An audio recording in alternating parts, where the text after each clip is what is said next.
When a woman treats you like an option, she texts you when she's bored, not because she misses you. She remembers you when the one she wants forgets her. You're the one she uses for attention when her ego's low.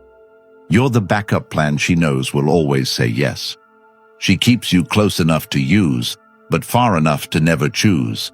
She'll keep you guessing, while chasing someone else without hesitation. And if you ever call it out, she'll say you're overthinking it. But deep down, you feel it, the disrespect, the emotional distance. Now it's time to stop feeling it and start doing something about it. If you're serious about changing your story, comment, "I am the prize." Number 1. Stop explaining your worth. Every time you try to explain your worth to someone who doesn't see it, you give away a piece of your power, and most men don't even realize it because they've been conditioned to think that love requires performance, that value is proven through sacrifice, that you must keep proving you're worthy of a place in someone's life, even when they keep showing you through actions that you're just a tool they pick up and put down when convenient. And what's worse is that they confuse attention with care. They think long replies mean love, and they believe that explaining their intentions will somehow open her eyes and make her treat him right. But it won't, because respect is never given in response to a monologue. It's given in response to presence. And if you have to constantly tell someone why you matter, you're trying to sell your value to someone who already walked past the shelf. And while you're typing out essays about how you feel, she's texting another option who didn't explain, he just was. And that's what you need to understand. You are not a speech, you are not a pitch, you are not something that needs to be packaged and presented for approval. And the minute you stop trying to be understood and start focusing on becoming undeniable, you will feel a shift so strong it becomes a lifestyle, not a moment. And you'll notice how people treat you differently, not because they suddenly changed, but because you finally respected yourself enough to stop begging for what should have been offered freely. And if someone only responds when you pressure them emotionally, they never truly saw you. They only feared losing your attention, which isn't the same as valuing your presence. And once you internalize that, once you live with the principle that real presence doesn't chase validation, everything changes because you stop trying to earn loyalty from someone who isn't even capable of consistency. You stop writing long messages explaining why you're upset. You stop venting your soul to someone who replies with one-word responses. You stop checking if they viewed your story because you realize you're the story and their presence is the chapter you no longer need. And this is not about being cold or distant. This is about regaining your internal control. Because if someone needs convincing to value you, they're not confused. They're clear, and they're hoping you're not. And the only way you stop this cycle is to stop participating in it entirely. Not by arguing louder, but by living louder. By creating a life so focused on improvement that you have no energy left for those who don't recognize the effort, the pain, the loyalty you bring. Because the truth is, she didn't forget your worth. She just never intended to honor it. She was entertained by your consistency, addicted to your availability, and every time you explained yourself, she got more proof that you'd never leave, more confirmation that you didn't believe you could walk away. And that's what kept her comfortable. Not your love, but your weakness. And if you're honest with yourself, you knew it. You felt it, but you chose hope over evidence, and now you're left confused. But confusion doesn't need closure, it needs clarity, and clarity begins with this. You are no longer available for people who require explanations to see your worth. You are no longer lowering your voice hoping to be heard by someone who chooses not to listen. You are no longer rehearsing pain in your mind to understand why they treated you like a backup. You are deleting the script, walking off the stage, and building a reality where your presence speaks for itself. Not in arrogance, but in quiet certainty. The kind that doesn't demand attention but commands it. The kind that doesn't need to shout because the results do the talking. the kind that isn't trying to win her over because there's nothing left to win. And the moment you fully stop explaining, she'll feel it, not because you said anything, but because the silence became too loud to ignore. And by the time she wonders what happened to the man who used to pour out his soul, you've already become the man who no longer needs to, not because you've changed who you are, but because you finally remembered what you've always been: enough, valuable, worthy, without needing permission or approval. And now it's her turn to explain what she lost, but you won't be listening anymore. And if you're ready to stop explaining and start evolving, the Stoic relationship blueprint was written for you. A deep, timeless guide packed with the principles you were never taught, but always needed.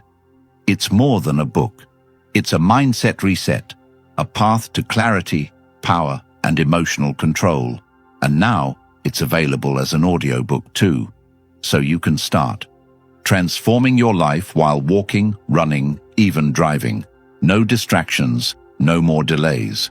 You'll own it forever, with lifetime access to the knowledge that makes you untouchable to the games you once fell for. The link is in the comments. Number 2.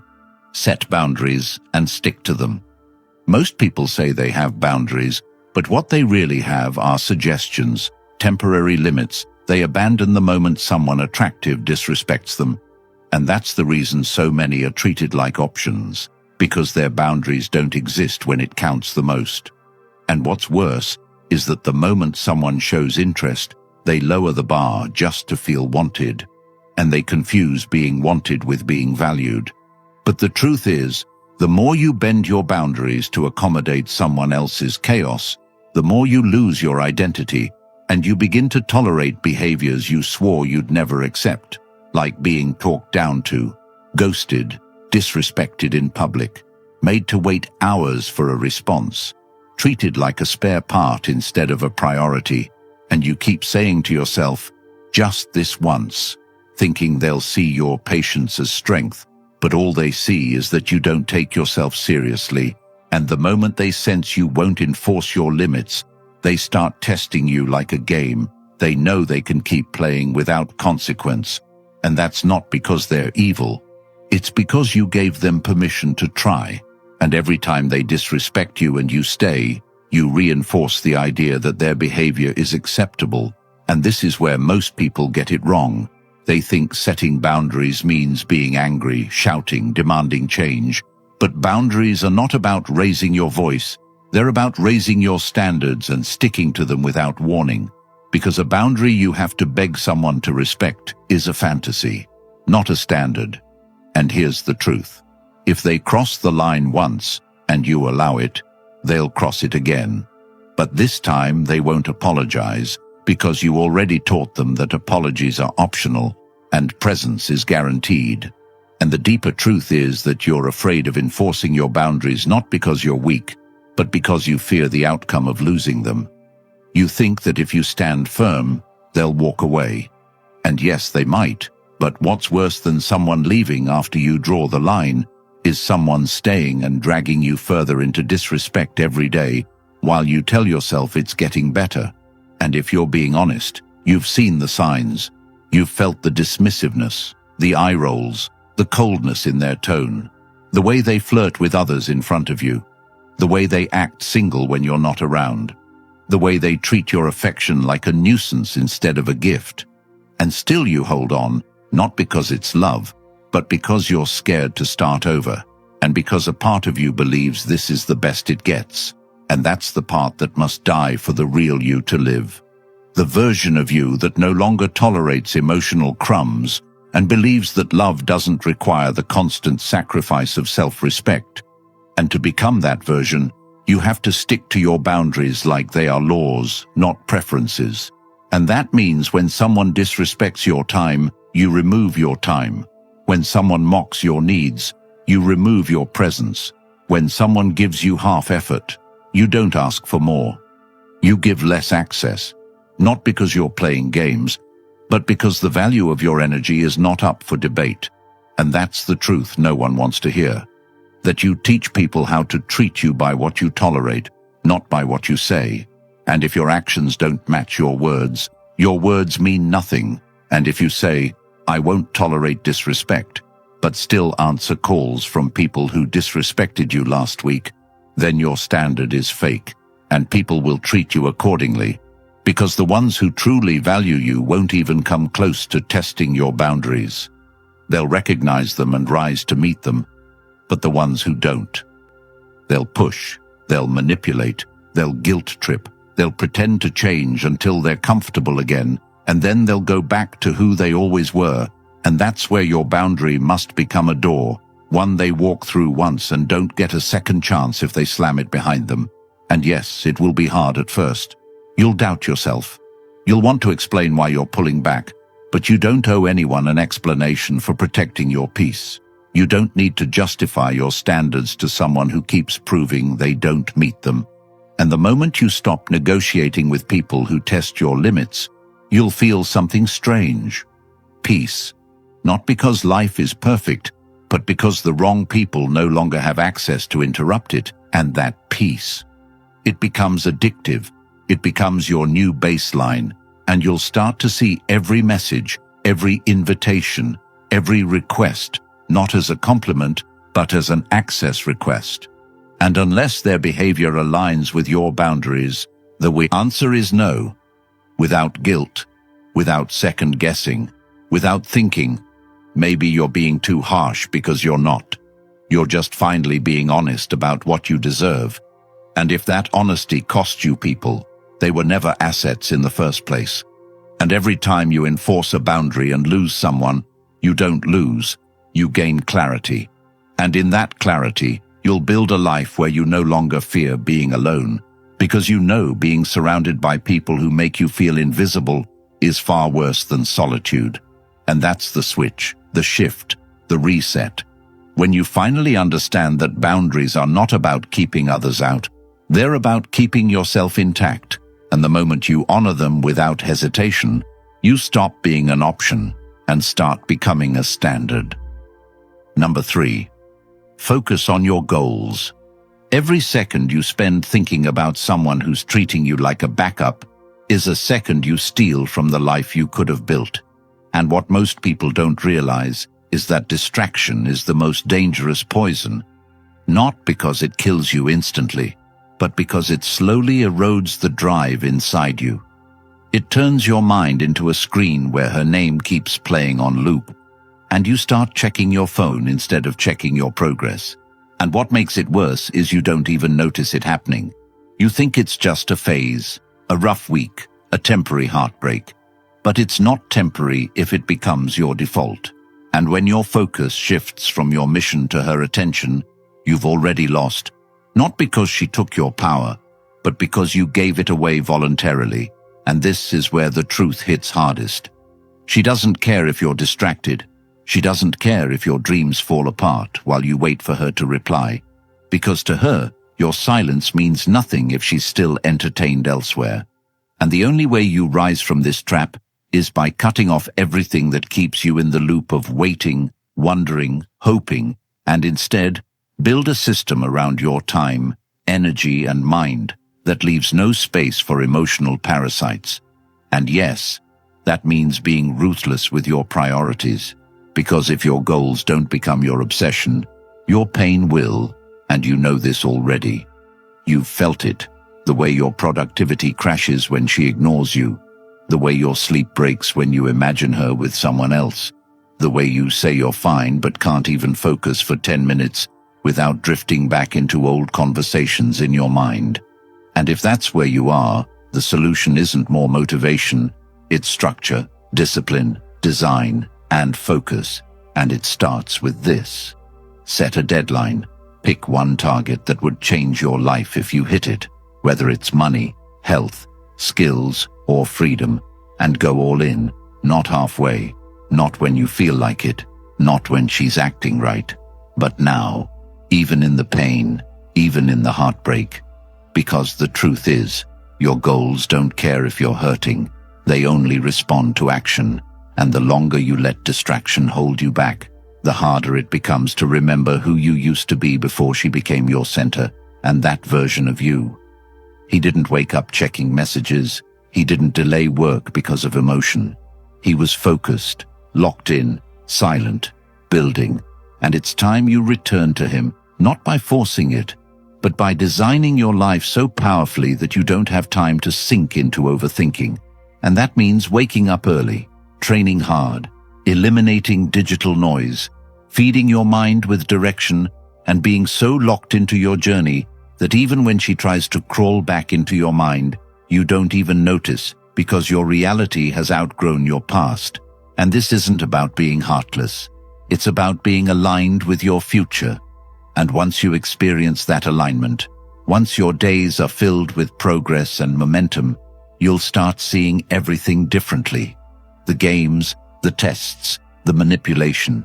And they won't affect you, not because you're numb, but because you've elevated, and elevation changes perspective. So stop asking if she sees your worth, and start becoming the person whose success makes that question irrelevant. And yes, there will be moments where you'll feel like reaching out, like checking her page, like replying to that message. But in those moments, remind yourself what's at stake. Not just pride, but potential. Because every time you chase temporary comfort, you sacrifice long-term power. And one of the most painful truths is this: the people who distracted you during your struggle will never clap when you succeed. So don't wait for their support. Earn your own respect by showing up every day, whether they notice or not. And the more you show up, the less you care who doesn't. Because confidence isn't built by being liked. It's built by being consistent.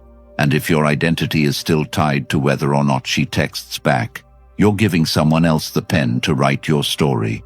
And it's time to take it back. Not just to feel better, but to build better. To rebuild the man who's too focused to chase, too busy to beg, too grounded to fall into emotional traps. And that version of you, he's already inside. You just need to shut out the noise long enough to hear him.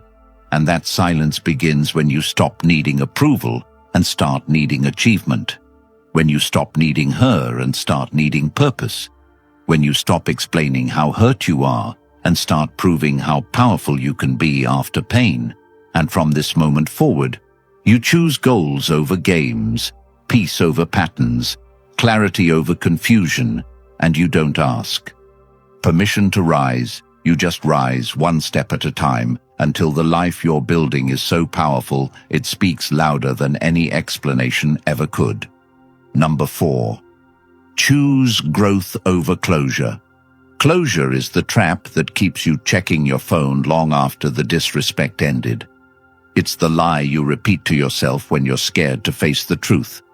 It's the excuse you use to stay emotionally attached to someone who already replaced you, and you don't even notice it at first because it wears the costume of logic.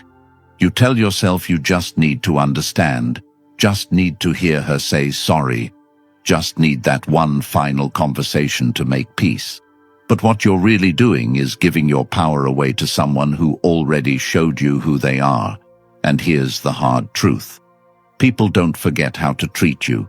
They treat you the way they want to. And when someone consistently treats you like an afterthought, like a placeholder, like a temporary fix for their boredom, you don't need more words. You need distance.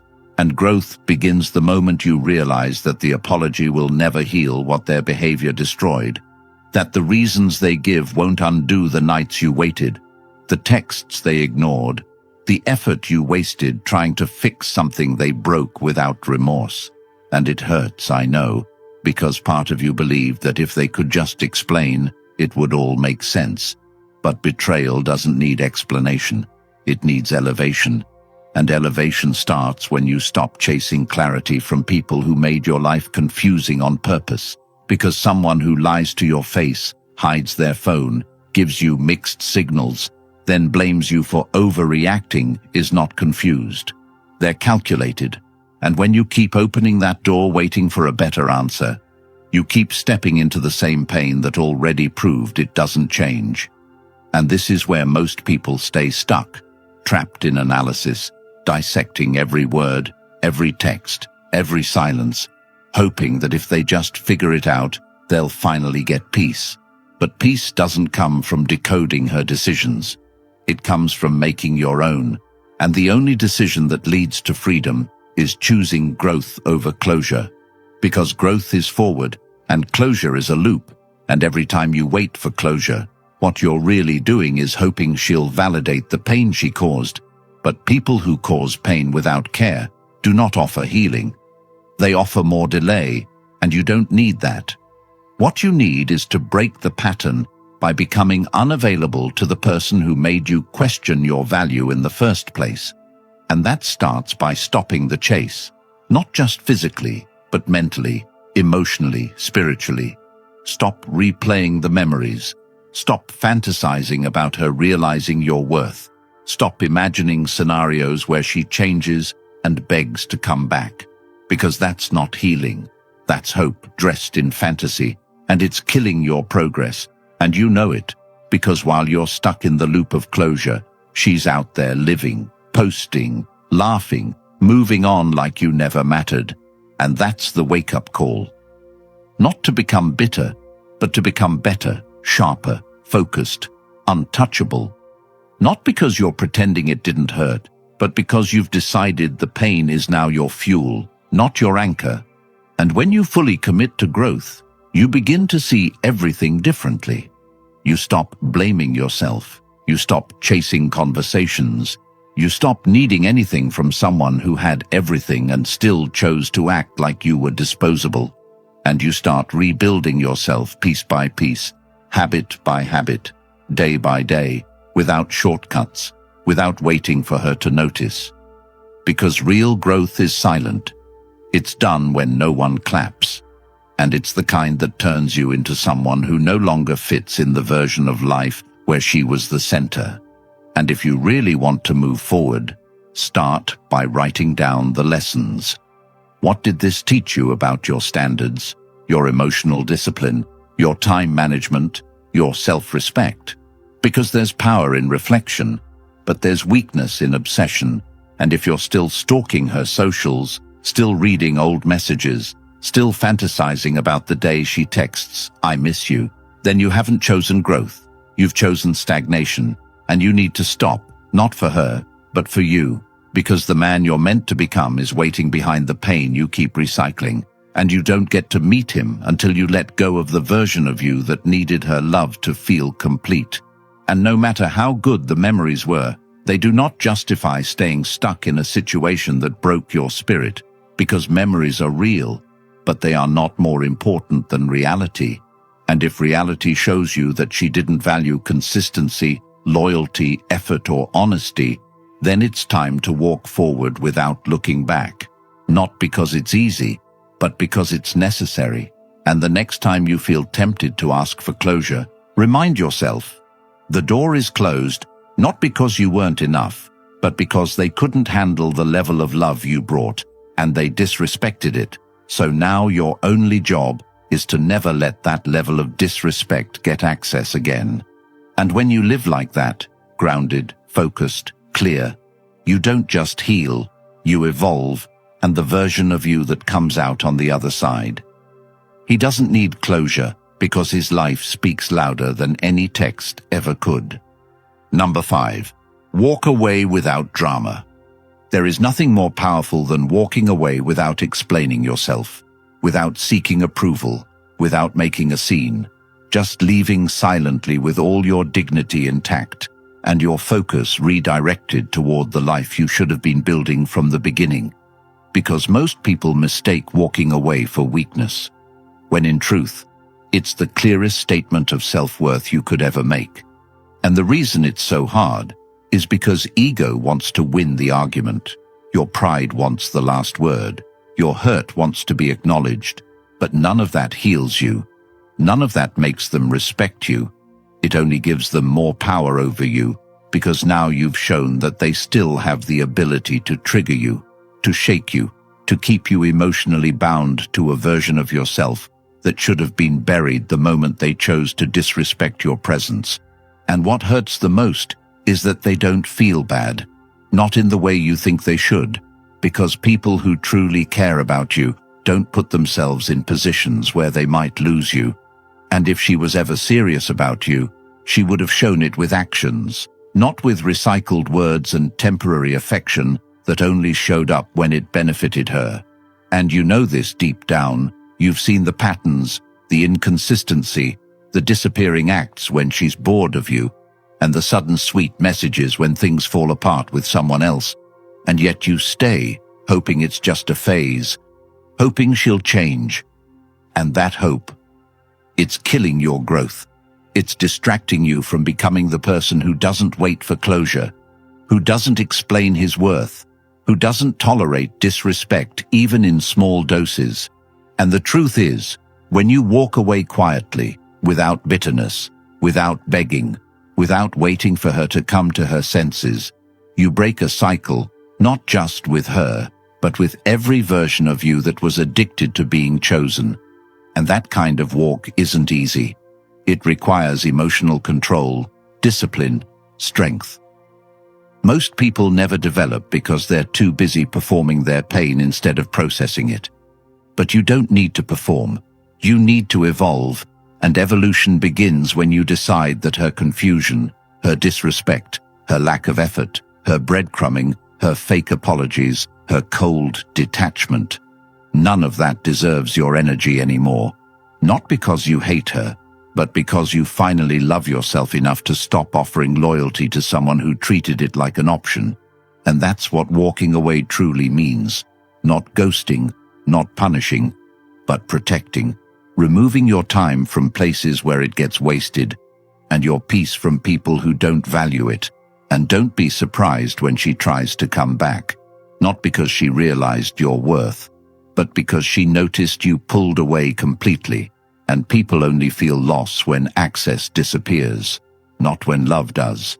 And by then, you've already moved different, talked different, walked different, built different, because the version of you that once tolerated being treated like a backup no longer exists. And if you do ever cross paths again, let her meet the man who no longer breaks his standards just to feel accepted, who no longer explains his value to people committed to misunderstanding it, who no longer replies out of habit, but responds only to peace, purpose, and progress. Because when you get to that level, you don't need to block her to prove a point. You just never look back, because there's nothing to return to. And silence becomes your confirmation, your revenge, your transformation. Because silence is not about ignoring her. It's about answering to yourself first. And from now on, every time someone shows you their priorities and you're not on the list, you exit the conversation without warning. Every time someone plays with your time, you take it back without guilt. Every time someone chooses comfort over commitment, you choose freedom over fantasy, because nothing destroys your future faster than staying emotionally loyal to someone who already checked out, and nothing rebuilds your identity faster than detaching without apology. And yes, it hurts, especially when you still care, especially when you gave everything. But that pain, it sharpens you, and you'll carry it for a while, but eventually it becomes clarity, and that clarity builds habits, and those habits build the version of you that doesn't beg for closure, that doesn't chase explanations, that doesn't replay old arguments in the shower, hoping to win them this time. Instead, you get to a point where even if she came back with perfect words, it would be too late. Not because you're being petty, but because you finally became whole without her approval, and that wholeness is the ultimate goal. Not winning her back, not proving a point, but creating a life so rooted in discipline, purpose, and inner respect that no situation, no heartbreak, no rejection ever pulls you back into being the man who used to beg for someone to treat him right, because now you don't ask. You walk, and you walk, not out of anger, but out of alignment. Because if your presence doesn't inspire effort, your absence will teach the lesson, and by then, you won't even be watching. If you're tired of being told to be patient while getting disrespected, if you're done being emotionally drained, second-guessed, and treated like a placeholder, then the Stoic relationship blueprint is your next step. Not for her, but for you. This isn't just a book. It's the manual you were never given, packed with timeless Stoic principles that will flip everything you thought you knew about relationships, power, and peace. It's now available as an audiobook too, so you can start transforming your mind while walking, jogging, or just reclaiming your time. Society never wanted you to have this kind of clarity, because once you have it, you stop being controlled. This isn't for the weak, it's for the man who's ready to stop chasing and start choosing himself. The link's in the comments. Own it once. Keep it forever. If you're ready, comment, "I choose peace." Hit the like button and subscribe. Not just to support this channel, but to help another man out there find this truth before he wastes years chasing what was never real.